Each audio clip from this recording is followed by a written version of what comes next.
Jésus, Jésus, Jésus. Oh,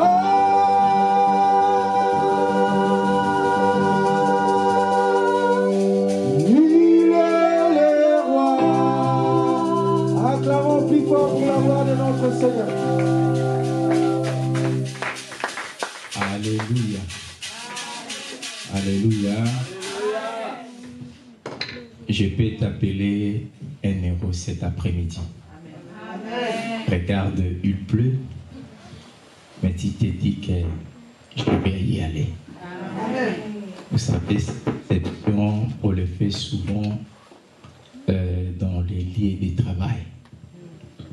Tu dis que je vais pas partir.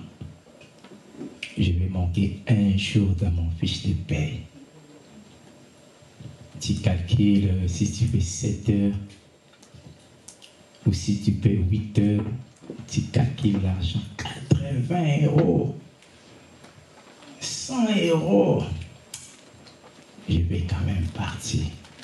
Aujourd'hui, tu es venu pour le royaume des cieux. Est-ce que tu peux bénir une personne qui est présente? Dieu dit que Dieu te bénisse. Déplace-toi, bénis une personne. Si tu peux te déplacer, tu bénis une personne. Déplace-toi, bénis une personne. Déplace-toi, bénis une personne. Bénis une personne. Bénis une personne. Déplace-toi, bénis une personne. Bénis une personne. Bénis une personne.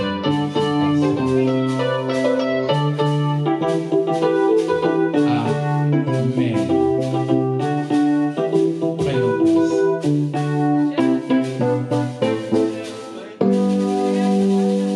Écoutez, tu as pris 3 semaines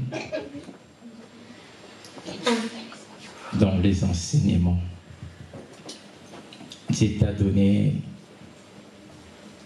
la force et il t'a fait grâce aujourd'hui que tu termines cet enseignement.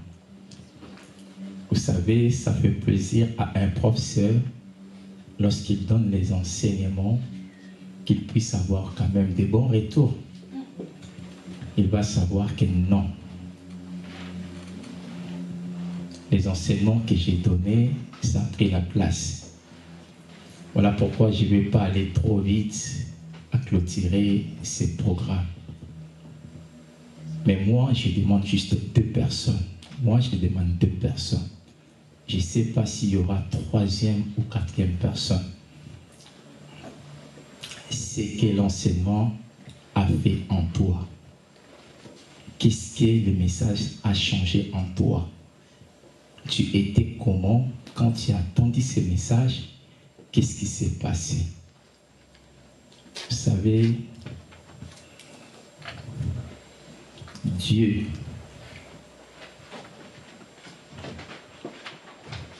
a dit dans sa parole, si tu as honte de moi devant les mondes, moi aussi j'aurai honte de toi. Sachant que les témoignages que toi tu peux donner, ça peut fortifier une personne. Ça peut encourager une personne. Quand Dieu fait des choses dans nos vies, ces choses-là, ça ne reste pas pour nous-mêmes. C'est aussi pour aider d'autres personnes.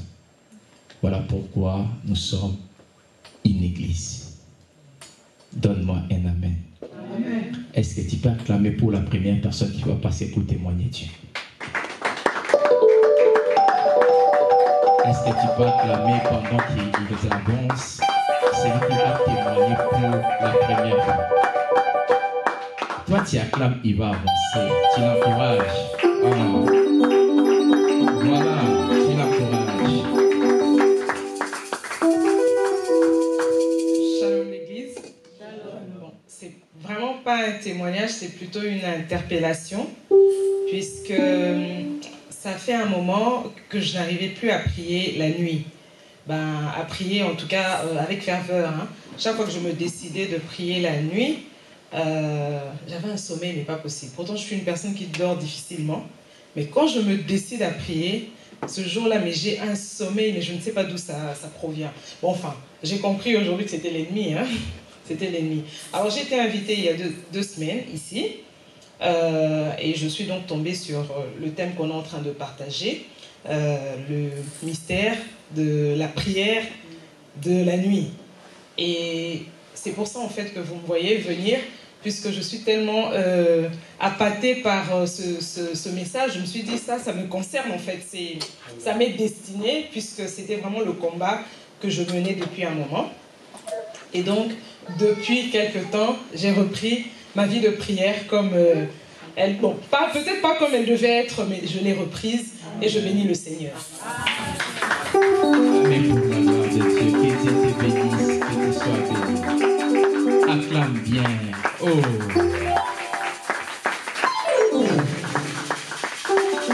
Il y a d'autres personnes qui ne sont pas là, mais toi tu es là. C'est quoi ton témoignage? Qui sera la deuxième personne? Je ne parle des temps morts comme ça.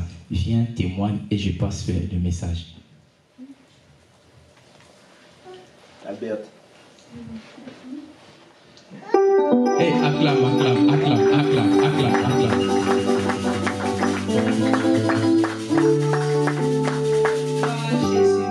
Oui, il y a quelque temps, j'avais l'habitude de me lever pour prier le soir et là j'avais perdu l'habitude.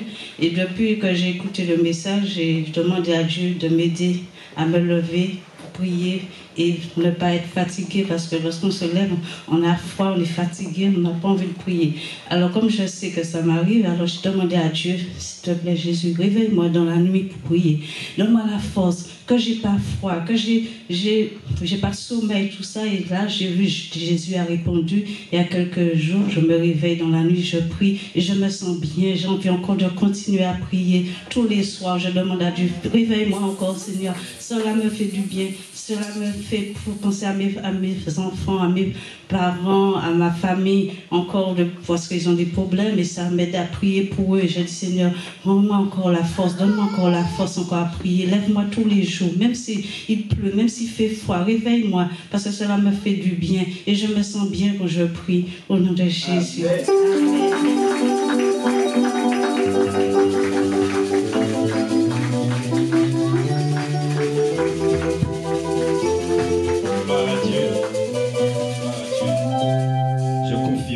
Dit mon épouse, je l'entends prier le soir. Elle a dit que ça lui fait du bien. Je veux dire que vraiment la prière du soir, c'est merveilleux, c'est merveilleux. Le Saint-Esprit a conduit le pasteur pour nous parler de cela, parce que c'est quelque chose qui nous rapproche de Dieu. Et ça amène tellement de bénédictions, tellement de joie dans le cœur, dans l'âme. Ça fait du bien. Je me rappelle, un soir, j'étais là et j'entends prière. Et j'ai vu clairement un sorcier. Il est venu, il est là. Et j'entends Satan qui lui dit, es-tu soumise? Elle répond, je suis soumise. Et se retire, elle est soumise au diable. Et là, je suis en prière. Et elle est venue vers moi. Elle est venue vers moi. Et elle est venue devant ma bouche et pour me transmettre quelque chose. Mais comme j'étais en prière, de ma bouche, je vois quelque chose de blanc qui sort comme ça. Je disais Jésus, Jésus, Jésus. Et quand je disais le Saint-Esprit, elle ne pouvait pas me transmettre le truc. Je vous dis la prière du soir. Priez le soir, priez le soir. Non, c'est...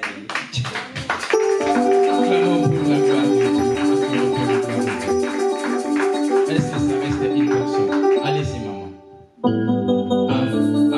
Acclamons.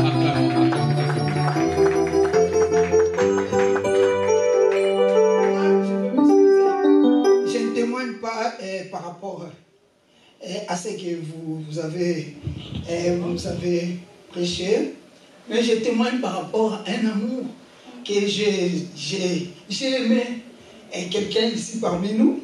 Il va être étonné, c'est David, ce qu'il a fait à mon petit-fils, ça m'a fait la joie. Comme ça.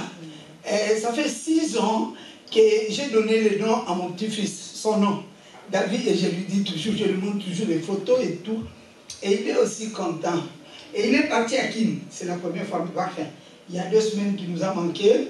Il était à Kin. Alors, il a amené un cadeau pour mon petit-fils. Alors, je suis vraiment dans la joie de voir mon fils jouer avec ses cadeaux, de voir David, ce qu'il a fait. Ça, pour moi, c'est un acte d'amour qu'il a fait. Je suis vraiment dans la joie. Je te remercie beaucoup de ce que tu as fait. Et j'encourage les autres aussi de cadonner. Moi aussi, je cadonne beaucoup. Ça, c'est maman, mais je acclame pour la gloire de Dieu. Acclame pour la gloire de Dieu. Amen. Viens, maman. Ah, quand la sœur passe, acclamez, encourageons.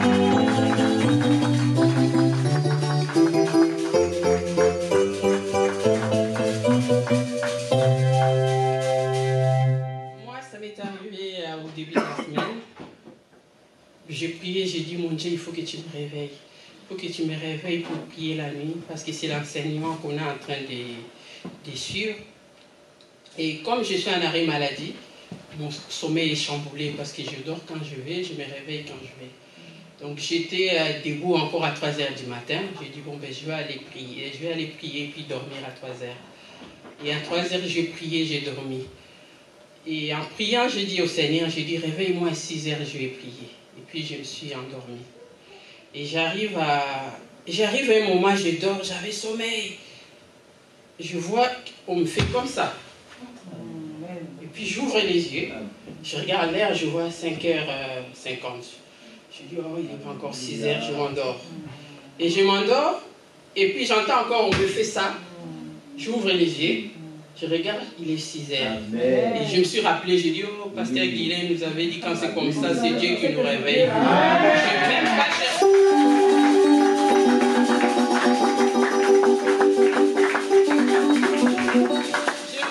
Chercher de me lever ou je me suis dit si je me lève je vais aller faire pipi et puis je reviens, ça va être compliqué. Dès que j'étais là, je me suis ouvert les yeux les grands comme ça, je commençais à prier. Je dis je ne vais pas prier aussi au fond du cœur parce que quand tu pries au fond du cœur tu t'endors. Donc du coup j'ai commencé à parler, moi-même tout seul dans l'église, je commençais à dire au nom de Jésus, je prie.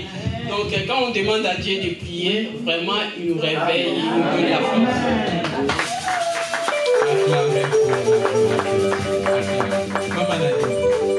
Acclamez pour la gloire.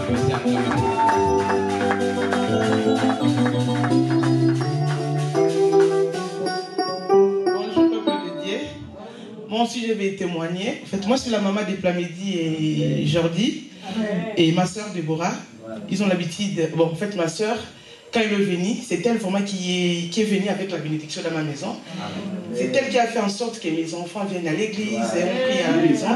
Et mon fils Yann, tout le temps, il me disait, maman, il faut qu'on aille à l'église. Je lui dis, Yann, moi, je suis fatiguée. Et les dimanches passés, Yann me dit, maman, si tu veux venir à l'église, si tu viens à l'église, je vais te donner 20 €. Moi, je dis, mais non, Yann, non, maman, je te donne 20 €, il faut que tu viennes à l'église. Et je suis venue. Le dimanche passé, et le pasteur a prêché sur la prière. Déjà, on a l'habitude de faire la prière avec Papa Papi. On fait tout le mardi et vendredi. Et le dimanche, après l'église, moi-même j'ai constaté, à chaque fois, je me lève pour prier.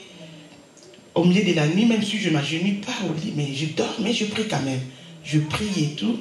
Et Yann est parti dans leur truc des scouts vendredi.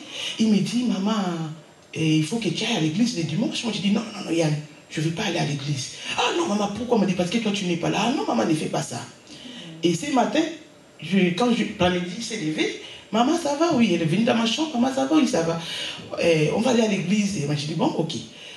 Et quand elle a fini sa douche, elle vient m'appeler. Maman, vas-y maintenant. Quand je sors comme ça, je vois la pluie. Après, je viens, je dis, je vais dans sa chambre. Je dis, Plamedi, il pleut. On ne peut pas rester à la maison. Ah non, pas question. Mais moi, je dis, mais Plamedi, il pleut. Non, maman, il faut qu'on aille à l'église. Après, moi, je dis, bon, regarde d'abord le bus et tout. Plamedi a regardé. C'était dans 8 minutes et c'est combien? Moi, je dis, bon, ma fille, comment faire des hitch, comme ça on va aller à l'église. Donc je glorifie l'Éternel. Il faut aussi prier pour moi, que Dieu me donne encore la force de prier. Oula. Que Dieu soit loué. Que Dieu soit loué. Je ne sais pas s'il y a quelqu'un d'autre. Le mystère de la prière des nuits. Moi, je suis content. Pourquoi? Parce que, vous savez, dans une église, il doit y avoir des gens qui aiment la prière. Ça, c'est très important. Quand il y a des gens qui aiment la prière et qui prient, même l'atmosphère de l'église, ça sera différent. Pourquoi? Parce que nous dépendons tous de Dieu. Amen. Ne dépend pas des pasteurs. Donne-moi un amen. Que Dieu te bénisse, que Dieu te donne encore la force et du courage pour pouvoir affronter tout ce qui peut arriver dans ta vie, surtout de rester toujours debout pendant la nuit pour prier. Et je vais aller très vite, retourner un peu en arrière, vite fait. Et aujourd'hui, j'avais dit, je vais parler comment prier la nuit, aussi l'importance de prier la nuit. Amen. Hein? Amen. J'avais dit, on peut parler des démons, le mystère et nuit. Le mystère, la prière et nuit. Donc, trois choses qu'on avait essayé de parler. J'avais dit dans le mystère c'est quelque chose qui est caché, que tout le monde n'a pas l'accès. Et j'avais dit que la parole de Dieu c'est un mystère parce que la parole de Dieu ne dépend pas de l'intelligence humaine. Tu peux être trop intelligent avec bac plus 30D, mais des fois, la parole de Dieu, ça sera compliqué pour que tu puisses expliquer ça. Parce que c'est un mystère. J'avais la nuit, lorsque la Bible nous parle, la nuit, nous voyons l'obscurité, nous voyons des problèmes, nous voyons des combats. Et quand la Bible nous parle aussi de la nuit, nous voyons l'égarement d'un enfant de Dieu dans les choses de Dieu. Là, c'était très important. J'avais dit quelques réalités de la nuit. J'avais dit que la nuit détermine aussi la fin de quelque chose. Vous allez comprendre qu'ici, nous avons des personnes qui travaillent pendant la journée, il y a aussi des personnes qui travaillent la nuit.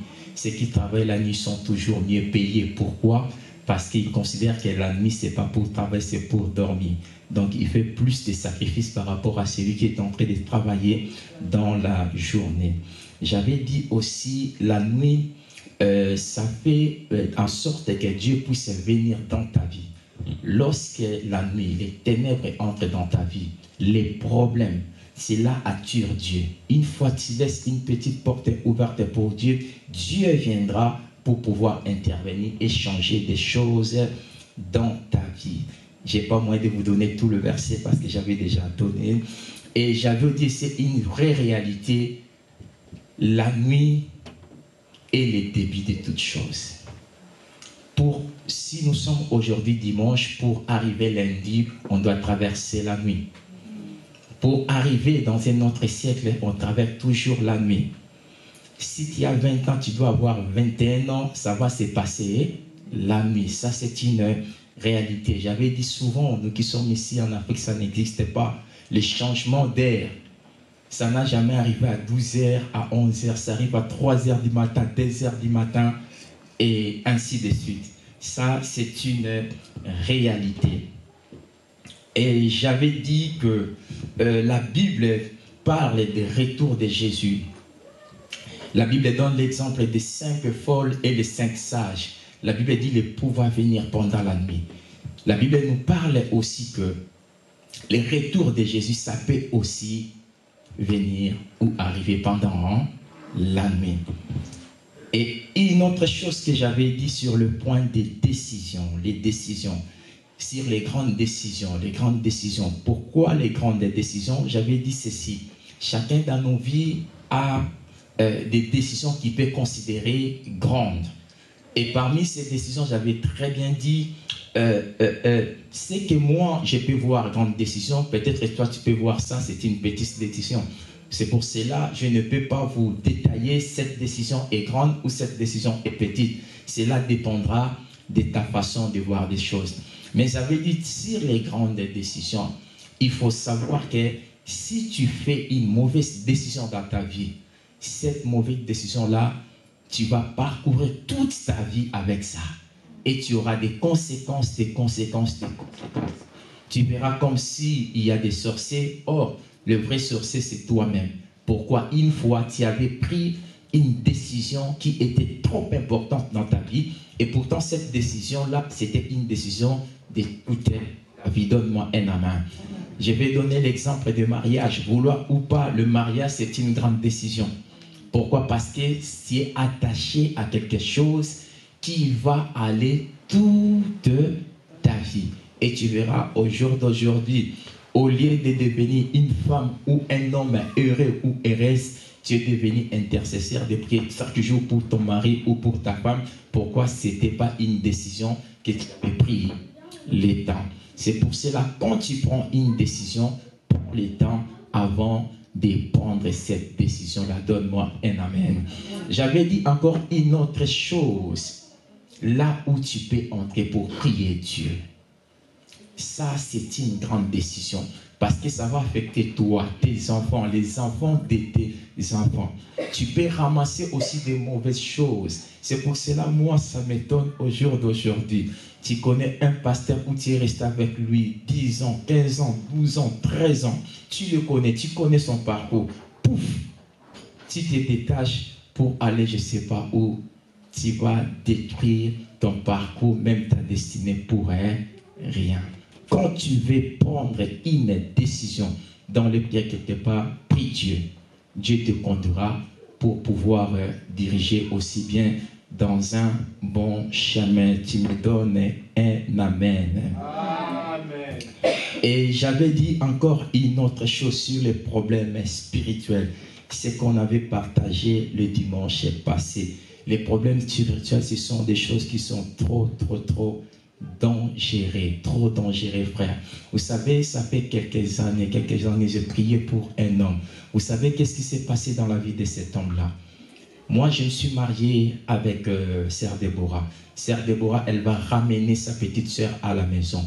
Et on a déjà un enfant avec Sœur Déborah. J'ai vu que Sœur Déborah, le temps déjà est passé. Je vais alors tomber à la petite sœur de Sœur Déborah. Et on a eu un enfant encore. Et lorsque cela est arrivé, le Messie a eu les troubles mentaux. Frère, j'avais fait des lignes 11. Vous connaissez ligne 11, non? Je faisais des allers-retours longue distance. Avant que cet homme mange, il faut que je sois là, je prie, il mange. Avant que cet homme fait quelque chose, il faut que je sois là, je prie et il fait cette chose-là. Et c'était catastrophe. J'avais parlé des problèmes de l'ordre sexuel. Quand tu t'attaches à quelqu'un, il faut savoir, tout rapport sexuel a une transmission automatique.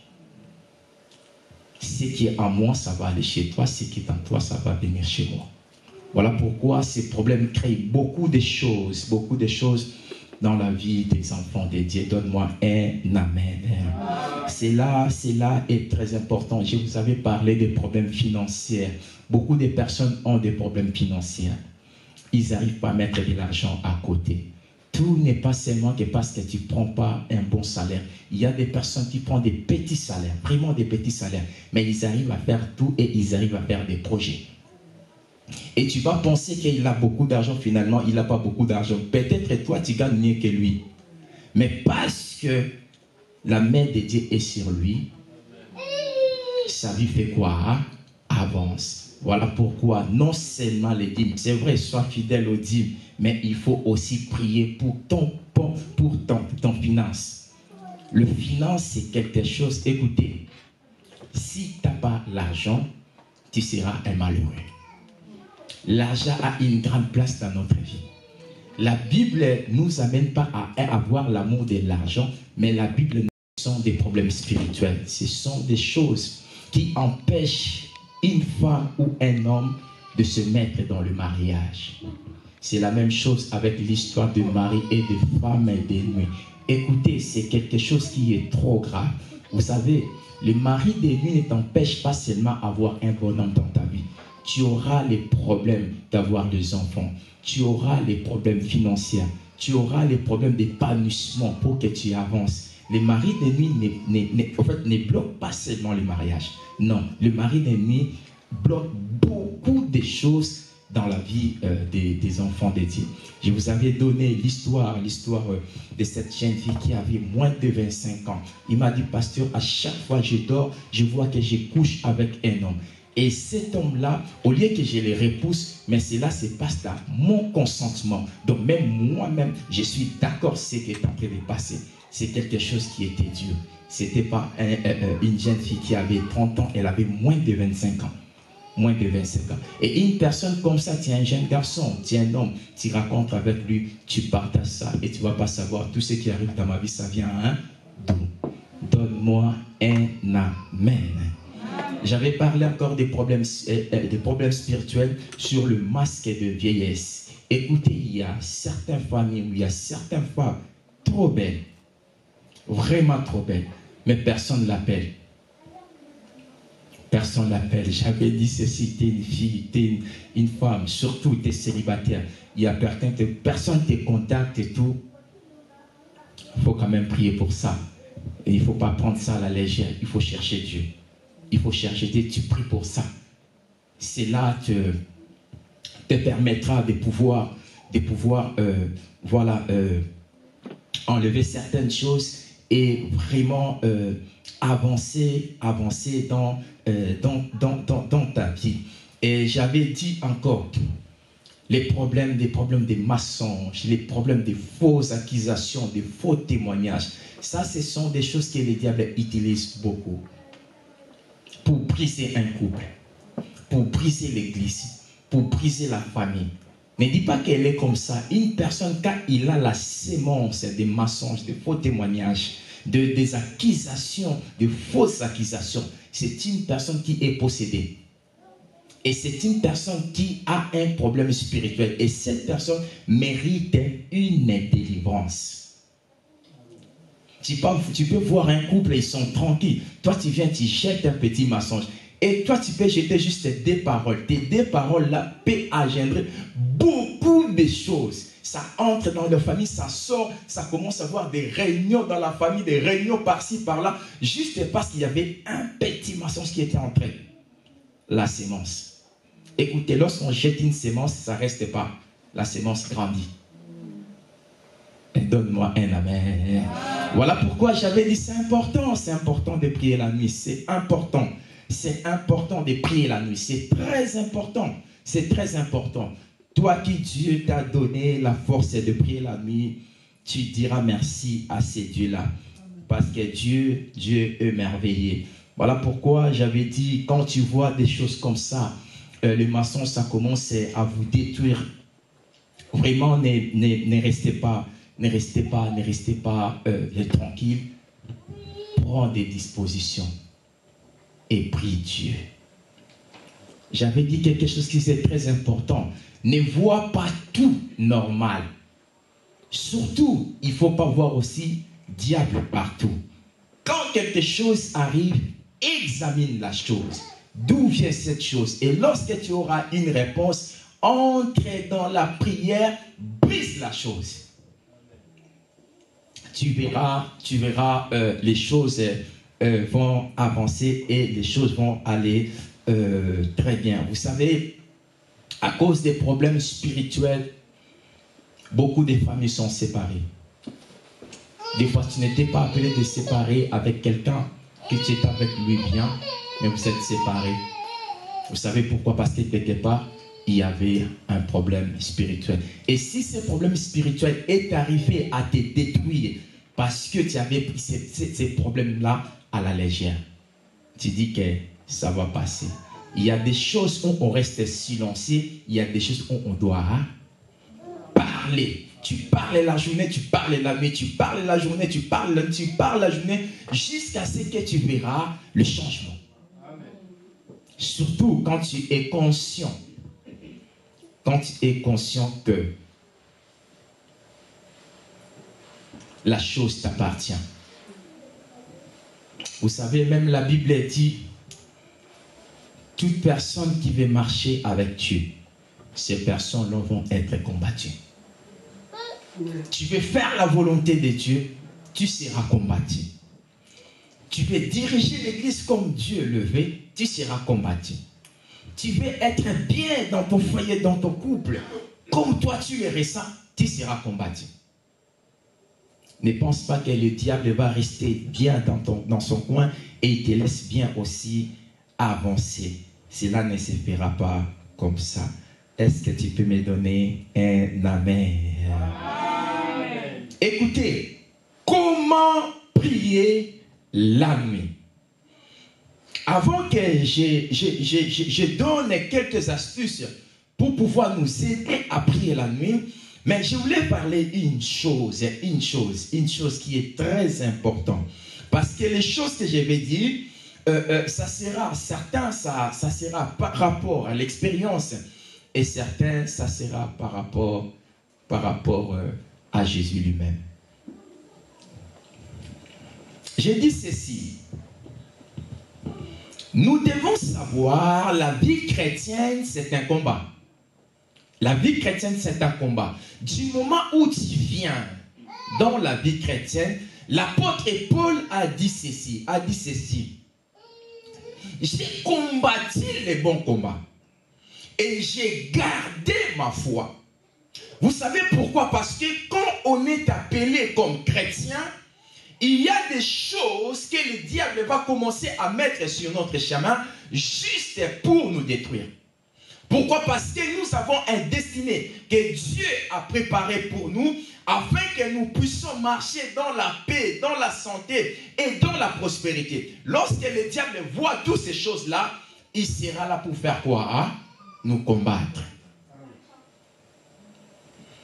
Et attends qu'un enfant de Dieu, tu ne dois pas ignorer cette chose. La destruction existe. Le diable existe et les démons aussi existent. Alors si tu es un enfant de Dieu, tu penses dans ta vie que le diable n'existe pas, ou les démons n'existent pas, ou la destruction n'existe pas, ben tu vas comprendre que cela existe et laisse que ça va arriver dans ta vie. Et quand j'ai la connaissance de la chose, je vais aussi prendre la précaution pour que la chose ne m'arrive pas. Je vais me protéger. Je vais mettre des garde-fous. Pourquoi? Pour que la chose ne puisse pas arriver dans ma vie. Et l'une des choses qui peut me faire tenir devant des combats ou devant certaines choses qui peuvent m'arriver, c'est aussi prier la nuit. Amen. Écoutez ce que l'apôtre Paul a dit à Timothée, 2 Timothée chapitre 4. J'aimerais bien qu'on tourne dans ces versets. Après, je vais aller dans quelque chose. 2 Timothée chapitre 4, lisez-moi le verset 1 à 7. Une autre personne, il va prendre Ephésiens chapitre 6 au verset 13. 2 Timothée chapitre 4. Commence au verset 1. Je lis au nom du Seigneur. Amen. C'est pourquoi devant Dieu et devant Jésus-Christ, qui va juger les vivants et les morts, et dans la perspective de sa venue et de son règne, je te les recommande solennellement. Proclamer la parole, insister que l'occasion soit favorable ou non, convaincu, réprimandé, encouragé par ton enseignement avec une patience insable. Car le temps viendra où les hommes ne voudront plus rien savoir de l'enseignement, c'est... Attends.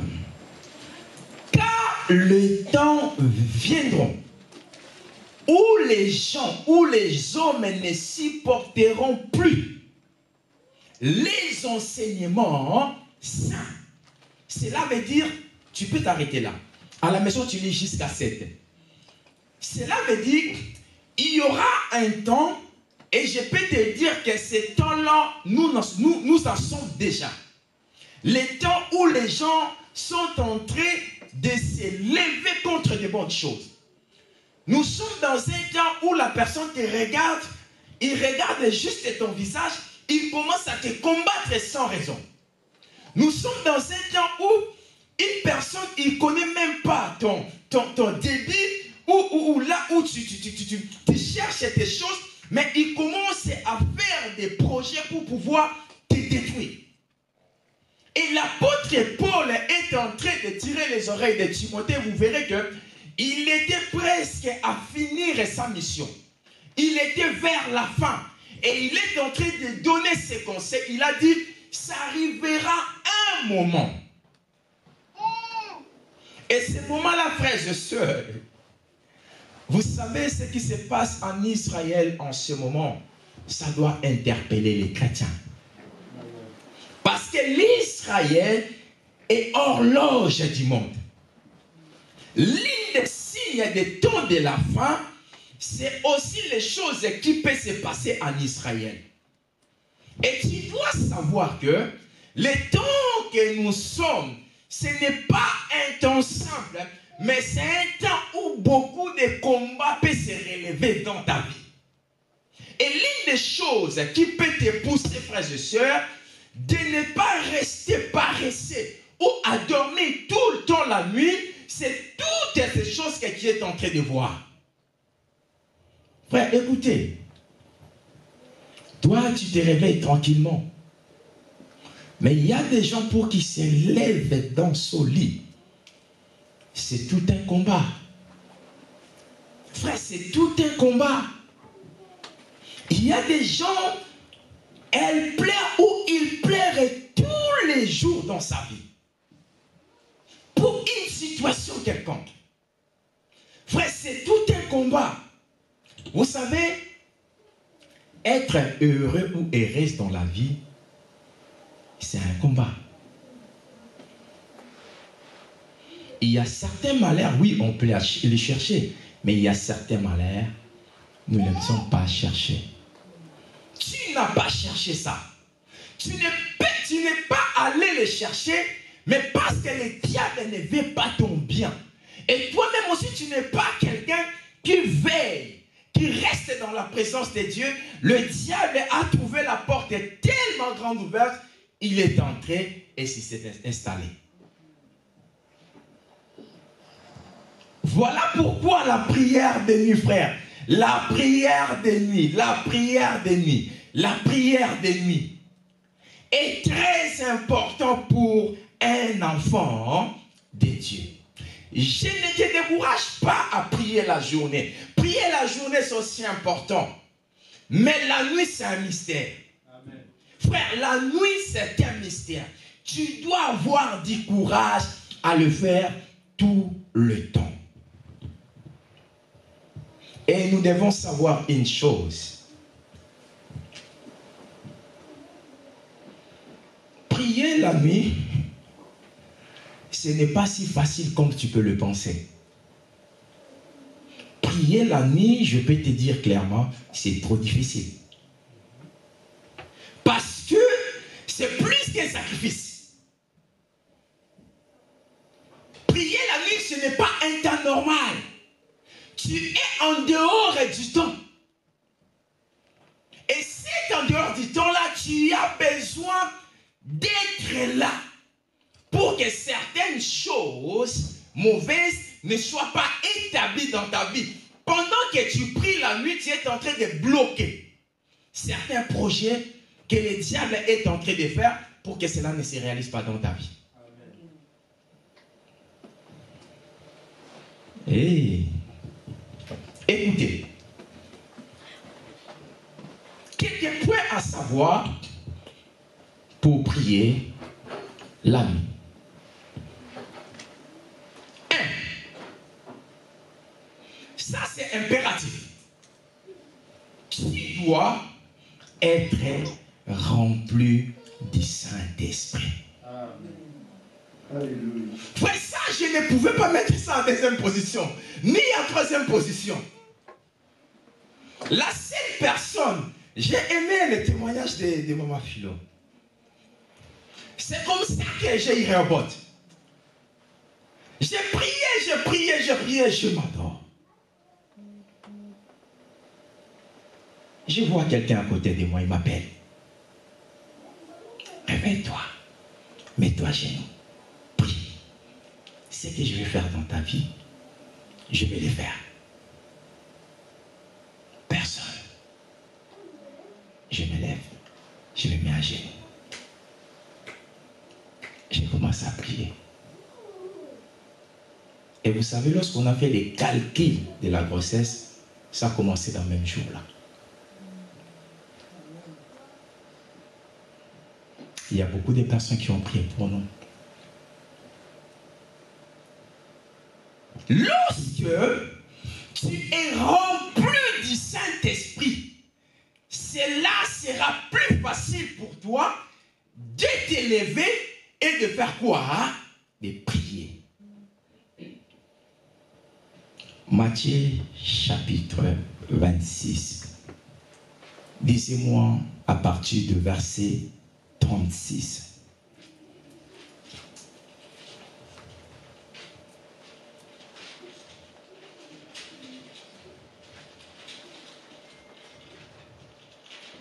Est-ce qu'il y a quelqu'un qui peut trouver?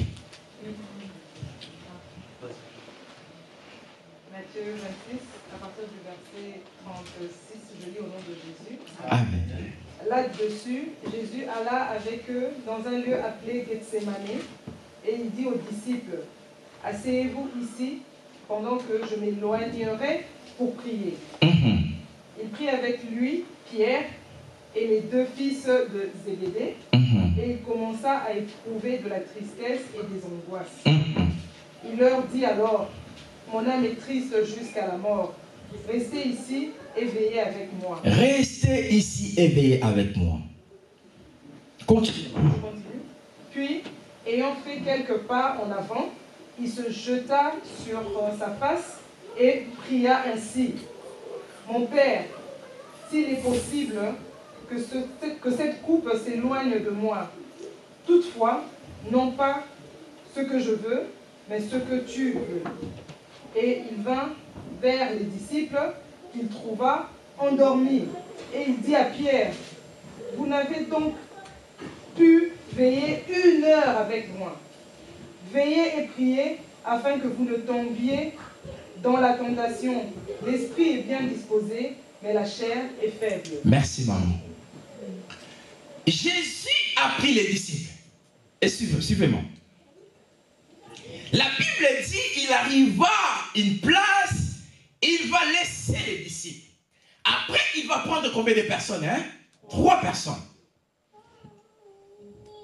2 fils de Zébédée et Pierre. Moi, j'avais dit c'était 3 personnes pour Jésus. En tant qu'un homme, il était sûr. Ces gens peuvent me soutenir pendant la prière. Frère, ce n'était pas la journée, c'était la nuit.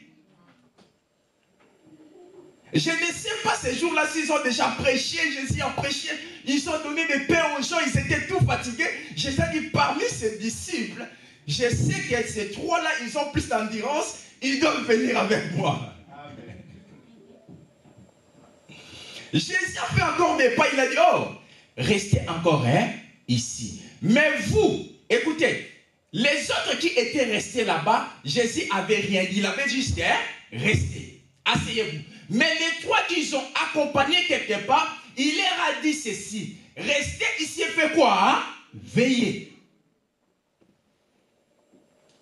Vous savez ce qui peut nous pousser à dire que Jésus ne priait pas de 5 minutes.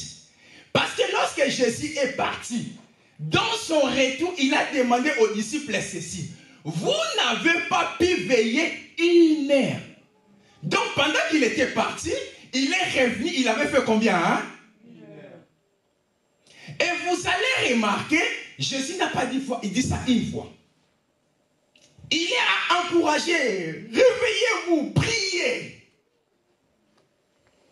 Priez parce que il y aura un temps où les choses ne seront plus comme avant. Mais j'ai aimé les remarques que Jésus a fait. Il a dit ceci. Le corps est... Est-ce qu'à ce temps-là, le Saint-Esprit était là?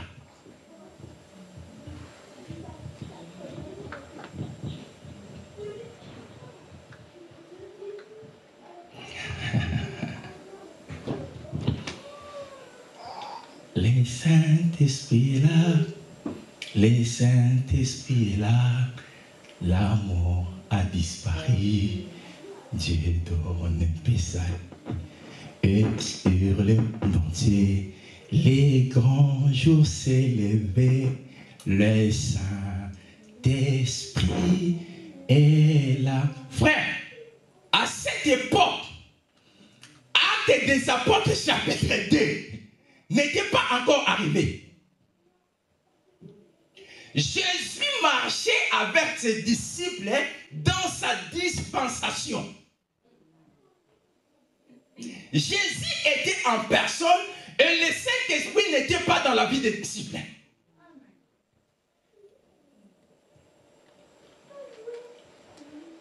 Hein? Pierre dormait. Jean et Jacques dormaient aussi. Mais Jésus avait besoin de leur prière. Amen. Regardez ce que la Bible dit. Lorsqu'ils ont avancé, ils ont manifesté l'angoisse, les douleurs là que Jésus avait. Il a manifesté ça parmi ces 3 hommes pour leur faire comprendre que pendant que je continue à monter, je dois prier, vous devez aussi prier. Frère, sans le Saint-Esprit, tu ne peux pas avoir la force de s'élever la nuit pour prier. Frère, le Saint-Esprit nous donne l'envie de Dieu. Frère, il nous donne l'envie de Dieu. Si le Saint-Esprit est là, tu n'arriveras pas à fuir l'église. Frère, tu seras mal à l'aise, je te dis la vérité. Tu n'arriveras pas à rester à la maison. Pendant que tu es dans la prière, tu pries. Frère, tu n'arriveras pas à sortir dans la prière. Frère, je vois au jour d'aujourd'hui, il y a certaines personnes qui sont en train de critiquer le parler à langue. Ne suivez pas ces bêtises-là. Le parler à langue est vrai et ça existe.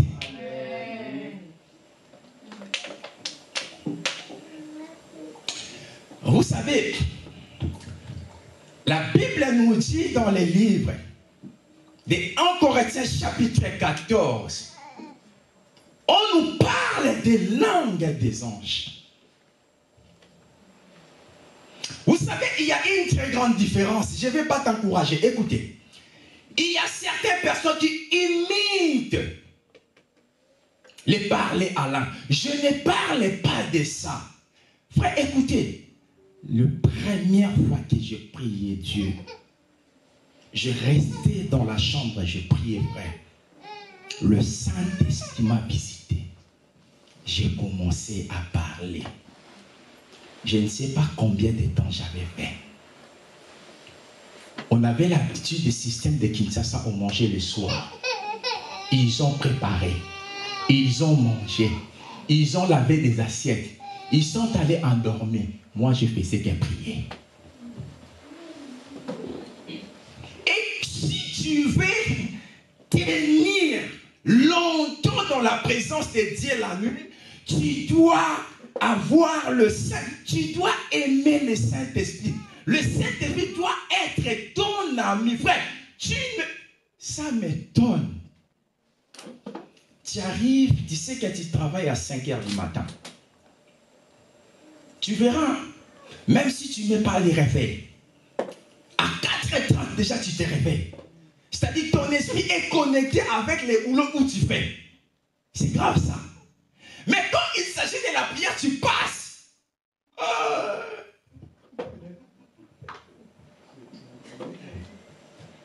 Satana.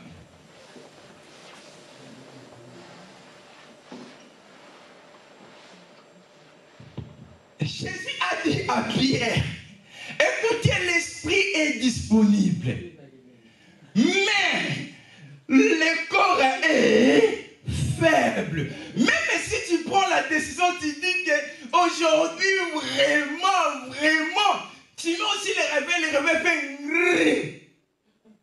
Tu ouvres les yeux, tu regardes ça. Je vais encore dormir paix. Un peu seulement. Après, je vais me réveiller. Frère, un peu, c'est jusqu'à 8h du matin. Frère, pendant que toi tu dors là, les hôtels est en train de se construire.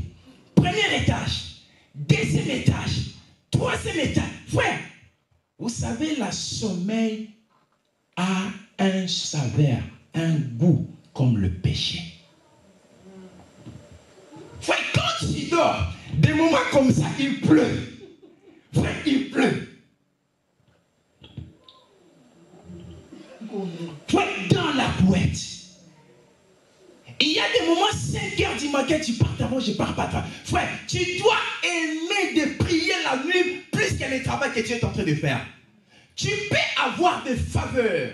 Tu peux avoir des opportunités qui viendront dans la prière de nuit plus que ce que tu as dans ce travail-là.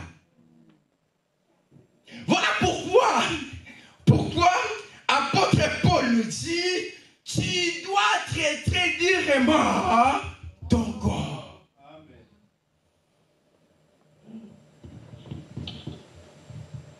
Jésus a avancé. Il pria. Il dormait. Il vient. Réveillez-vous, priez. Et retourne encore. Il a prié. Il revient encore. Il dort encore. Hey, je vous avais dit, ne dormez pas, réveillez. Commencez à prier. Écoutez. Cherchez que le Saint-Esprit puisse habiter en toi. Amen. Écoutez, il y a beaucoup de personnes qui viennent à l'église, mais en réalité, le Saint-Esprit n'habite pas dans leur vie. Voilà pourquoi je vous avais dit, on a tant de problèmes spirituels dans nos églises. Pourquoi? Parce que l'Esprit, regardez, il y a certaines choses, tu ne peux même pas parler. Tu sais pourquoi tu ne peux pas parler? Lorsque le Saint-Esprit vient dans la vie de quelqu'un, il amène ce qu'on appelle les fruits de l'Esprit. D'accord? Les fruits de l'Esprit, ça vient automatiquement. Ça vient avec le Saint-Esprit. Et parmi les fruits de l'Esprit, on a ce qu'on appelle la douceur. Et une personne qui est doux, il n'est pas seulement prêt de parler. Il est aussi capable, lorsqu'il y a un problème, de se maîtriser. Frère, oh, tu t'énerves comme si tu es à la sorcellerie. Pas moi, tu ne me parlais pas, moi je m'énerve. Oh! Frère, c'est quoi ça? Ou, même le Saint-Esprit là où il est, donc quand il te regarde, non. Non, frère. Tu dois aimer